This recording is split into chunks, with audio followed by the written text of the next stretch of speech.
É tão lindo ver que, apesar de tanta necessidade, apesar de tanta dificuldade, apesar de uma alimentação não tão variada como nós temos aqui no Brasil, é um povo alegre.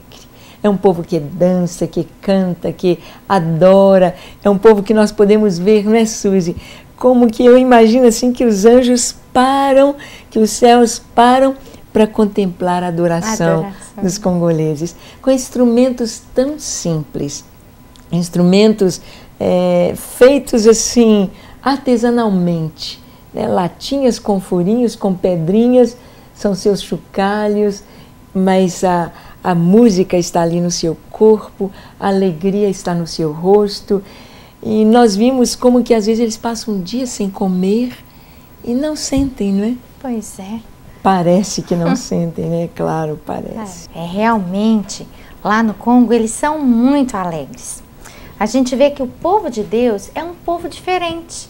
É um povo sempre alegre, sempre marcado em todos os lugares do mundo com alguma coisa especial que só a Igreja do Senhor tem.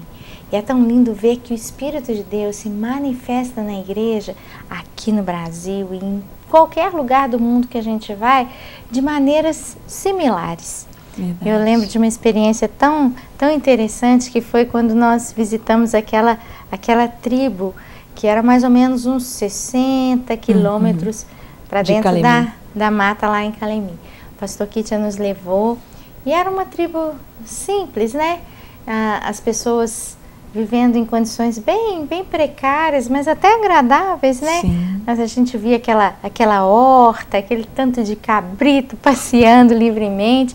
A gente teve que parar o carro que estávamos e descemos para pedir autorização ao chefe da tribo para entrar.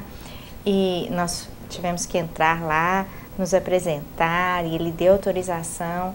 E nós chegamos até uma pequena igrejinha, onde os nossos irmãos em Cristo já estavam nos esperando com aquela festa, né?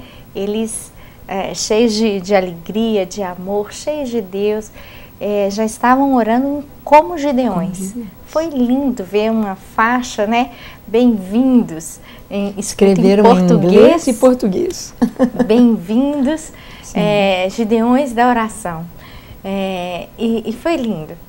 E quando nós chegamos lá, houve um momento na reunião em que a mamãe começou a orar e o Espírito de Deus veio de uma maneira muito palpável, assim, era muita unção. Então, muitas pessoas estavam chorando, orando, e aqueles irmãos todos ajoelhados, e muitos começaram a falar em outras línguas. E naquela tribo, as pessoas são realmente muito pobres. Eu não tenho ideia de como eles fazem para estudar. Sei que lá dentro não tem nenhuma escola. Mas quando eles vão à escola, eles aprendem como segunda língua o francês, que é a língua oficial do país. Mas alguém que fale inglês é um pouco mais difícil. Nós tivemos dificuldade para encontrar intérpretes. Normalmente são homens e mulheres que tiveram contato com algum missionário ou que tiveram acesso a um estudo, né, maior. E lá na tribo ninguém falava inglês. Eu me comunicava em inglês com o pastor Buulo e ele traduzia para eles direto na língua que eles usavam, que era o Swahili. E nesse momento em que todos estavam orando, nós estávamos chorando ali, cheios do Espírito de Deus, e uma senhora, uma mulher, ficou em pé e ela começou a falar em línguas. Só que no meio da fala, do choro, ela começou a falar inglês. E eu entendia, o pastor Buulo entendia, e quando eu olhei para ele, né, tipo, como assim? Ele estava chorando e ele falou assim, você entende o que ela está falando? Eu falei, entendo. Ele olhou para mim e falou assim, ninguém aqui sabe inglês. Ela nunca ouviu inglês na vida dela. E eu falei, puxa, como que Deus é maravilhoso, né? Uma experiência marcante, não é, Suzy?